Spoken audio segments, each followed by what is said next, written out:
Auschwitz-Birkenau was the largest extermination center created by the Nazis. It has become the symbol of the Holocaust and of willful, radical evil in our time. The album you will see presented here is known as the Auschwitz album, and it is the only surviving visual evidence of the process of mass murder at Auschwitz-Birkenau. The album is unique. There is not a similar album of its kind in the entire world. It documents, in photos from every direction and from every angle, the arrival at Auschwitz, the selection of those slated for immediate death and of the few who were destined to be slave laborers, the confiscation of their property, and the preparation for the physical annihilation of a transport of Jewish people. This transport of Hungarian Jews from the area of Carpatho-Ruthenia arrived at the ramp of the extermination camp Auschwitz-Birkenau in May 1944. In the photos, we see the men, women, and children step out of the overcrowded train, traumatized and fearful after their horrendous journey. They have no clue that they have just been delivered to a death factory and that few of them will survive.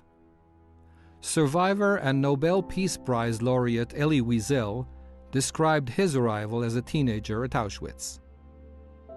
Every yard or so, an SS man held his gun trained on us. Hand in hand, we followed the crowd. Men to the left, women to the right. 8 words spoken, indifferently, without emotion. 8 short, simple words. For a part of a second, I glimpsed my mother and my sister moving to the right. I saw them disappear into the distance, while I walked on with my father and the other men. I did not know that at that place, at that moment, I was parting from my mother and my sister forever.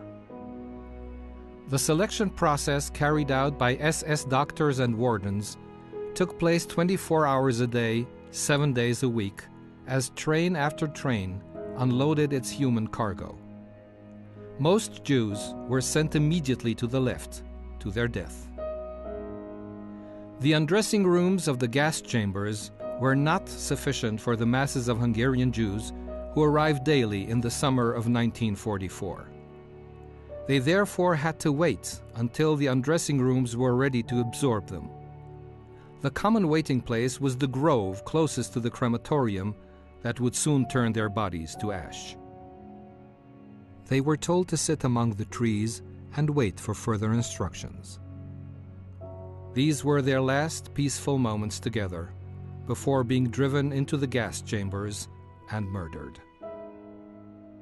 It has been said that there will never be people as innocent as the victims on the threshold of the gas chambers.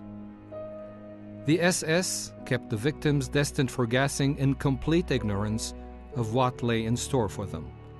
They were told that before being placed in the camp, they had to be disinfected and washed.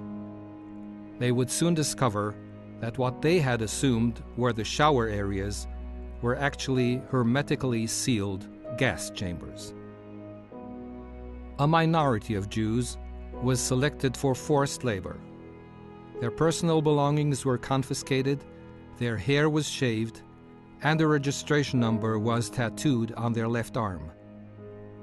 In the words of survivor and author Primo Levi, "For the first time we became aware that our language lacks words to express this offense, the demolition of a man.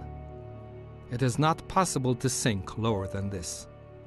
Nothing belongs to us anymore. They have taken away our clothes, our shoes, even our hair.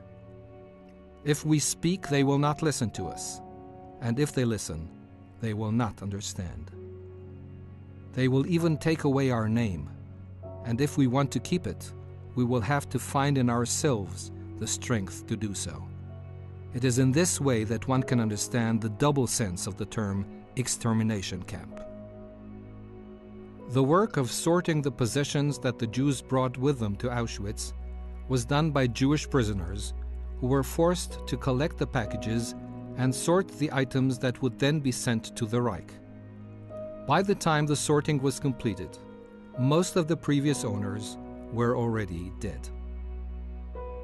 No memory of the men, women, and children that were deemed valueless upon their arrival remains in camp records.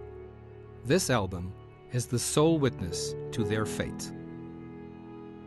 The Auschwitz album was discovered after the war by Lily Jacob, a survivor of the transport pictured here. Lily gave the album to Yad Vashem, where she knew that its tragic contents would be safeguarded for posterity and shared with generations to come.